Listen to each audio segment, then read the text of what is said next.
So, what if I told you that being a people pleaser is costing you much more than you realize? So, in this video today, y'all, we're going to talk about how you can finally break the habit, break the cycle of putting everybody else ahead of your needs before your own. Particularly if you struggle with having an anxious attachment style, because people pleasing is your middle name, might be your first damn name. So, from my experiences from working with people who have anxious attachment styles, those who are extreme people pleasers, I'm going to tell you this: the life you are living is not yours. You're living a life that is for everybody else because you are giving the life that God gave you to cater to everybody else. And the one who's getting neglected is you, time and time and time again. People pleasing, as I described what people pleasing is, y'all see if any of these resonate with you. One, you're more concerned with everybody else except yourself. You put everybody's needs before your own. You might even have a little bit of low self-esteem. That I see is very common. You might rarely stand up for yourself. You have the inability to establish boundaries. You might even be the person everybody comes to talk to. When they have a problem, you're the first person they call. If they want to talk something out, you're the person they call. But when you have a problem or when you need to talk something out, who you calling? 911? 411? Your mama?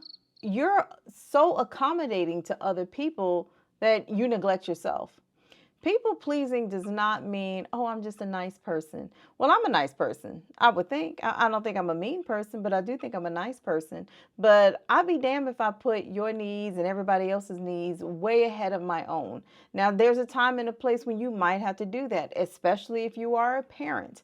I'm not talking about the role of a mother or the role of a father. I'm talking about people pleasing in general. When you sign up to be a parent, yes, there's a lot of times when your needs aren't going to get met. Instead of you getting that sports car, you might have to get the minivan because little Johnny and little Susie ain't going to fit in the back seat when you ain't got no back seat. So yes, you might have to make some sacrifices. That's not people pleasing. That's being responsible. The main thing I want to note is that these people that you are overly accommodating, these people don't really care about you like that. You don't even care about yourself like that, because if you did, you wouldn't be rolling out the red carpet for everybody else. People pleasing is the complete opposite of being assertive. We want you to be assertive. Everybody should learn how to be assertive, confident, positive. Assertive people stand up for themselves. You're the opposite of that. Number one reason why I would say that you need to change, look, being a people pleaser is lonely. You don't have anybody to share your most intimate moments with. You're suppressing everything about yourself. And you know what? That does make you lonely. You're living in a lonely world because the only person that's in it is you. And nobody else knows what's going on in there besides you. You're going around here trying to impress people with, look how easygoing Johnny is. Look how easy. Oh my gosh, you're so easy to be around. The only reason why you're easy to be around is because you're making their lives easier. How's your life going? How do you feel about yourself? And being easygoing is never the goal. You're only doing that because you want to be accepted. You want to have people around you. You don't want to feel alone. But like I just said, you are alone because nobody knows who you really are. Not living the life that you were given. You only get one life and you're wasting it. You're pouring so much energy into people who don't pay one bill in your house. It's the same type of people who I coach that stay in terrible relationships. I've had people say, well, it's better than being single. And I'm like, bullshit. That goes back to that low self-esteem. Being abused, being neglected, being cheated on. Trust me and believe me, it is never better being that than being single. I want you to ask yourself, if you were down on your luck, would they give you money?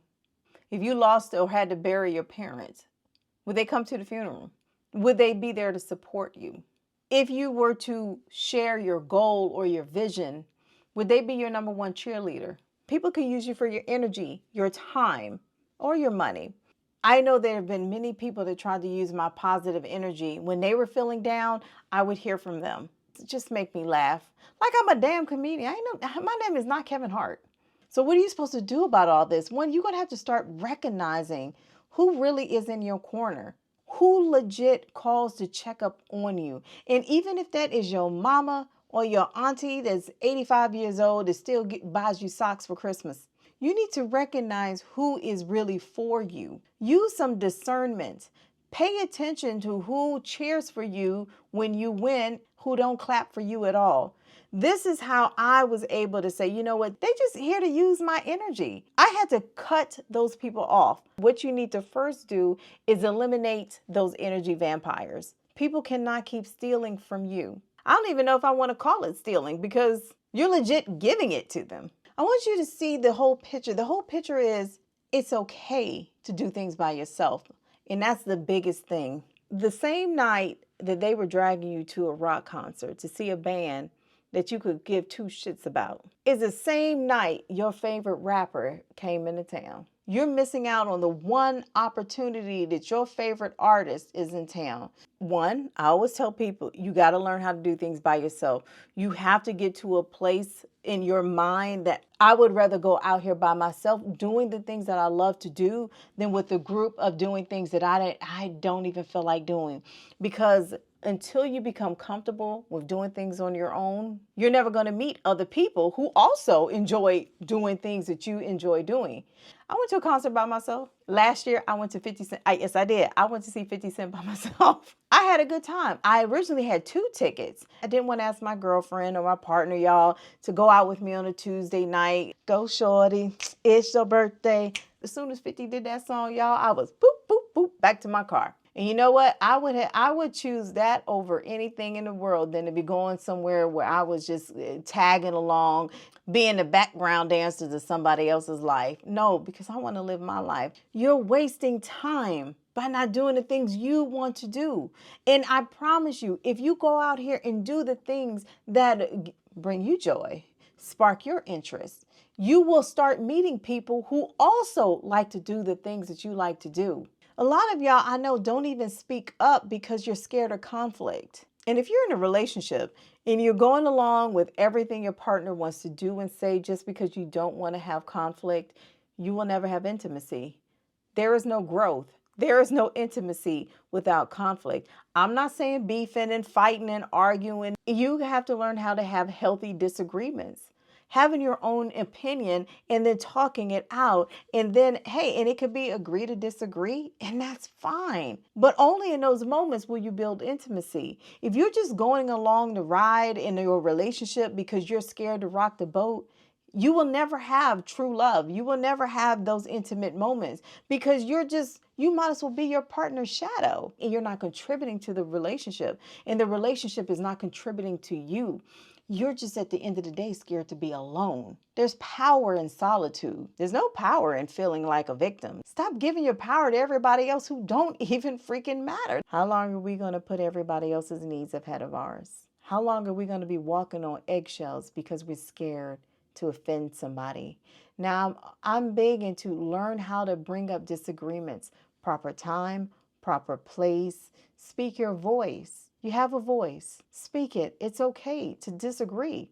Nobody's going to hate you just because you have a difference of opinion. And if they do, they were never there for you to begin with. I want you to understand if your people pleasing came from childhood because you were scared to disappoint your parents, you might be scared to still disappoint your parents. I understand that feeling. I was raised by a Chinese mother who is first generation. I got stories for days about how my sister and I disappointed my mother. Oh my gosh, you have not lived until you've had a Chinese mother. It's a different type of disappointment. So I get that. I get that. And it may have taken me years to finally understand and realize, like, I'm not perfect. We made mistakes. My kids, I have 3 adult children, they make mistakes. They may not do things the way I want them to do things, and I have to be okay with that. So the inner child in you, please understand that you were never meant to be perfect. Get over that. You're human. Y'all, if this is the first time to my channel, y'all, I'm VEE Mindful. I'm a relationship coach and published author. Here we talk about everything related to relationships, everything. That includes your attachment style issues, your masculine and feminine imbalance, as well as your communication issues. Because at the end of the day, I want us all to have healthy, balanced, loving relationships. And hopefully this video helped you to understand why, if nothing else, why mentally you need to take the first step forward to stop living in this people-pleasing mentality. Till next week, y'all, take care of yourselves.